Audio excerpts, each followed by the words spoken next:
Steve, 9, has been farming and ranching for some 45 years.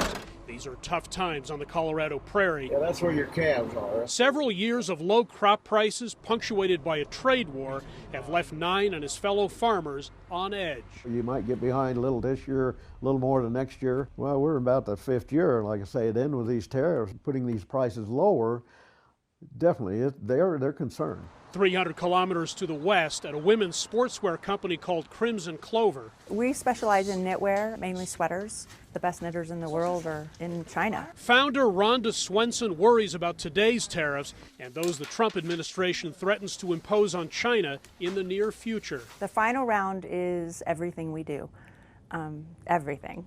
So we're reeling a little bit. It's going to be a pretty big hit. Two very different lines of work, but whether it's the higher prices the clothing firm pays for its products or the lower prices the farmer gets for his crops, the U.S.-China trade dispute is making its presence felt here in the heartland. 9 grows wheat, which some soybean farmers east of here are turning to now that China has largely stopped buying their original crop. That has a ripple effect. Anytime you flood one market, then we're going to have lower prices, and this wheat the prices haven't been hardly breaking even on that either. This wholesaler's costs went up after previous tariffs. A potential last round will inevitably be passed on to its 475 U.S. retailers. We have to make margin. There's no way pricing isn't going up. I mean, it has to, and so the end consumer will start feeling it.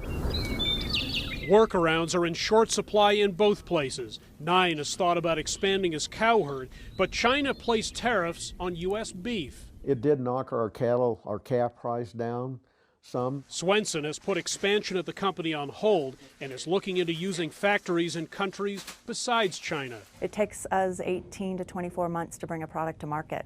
So you can't just up and move. Suddenly, the trade issue takes up a lot of their day. When one guy can just impose tariffs, that is not right, because it affects millions of lives and families out here in the rural areas that voted for the guy, so that's a concern. I don't understand it. I don't understand how we can make such quick decisions that affect so many people in so many ways.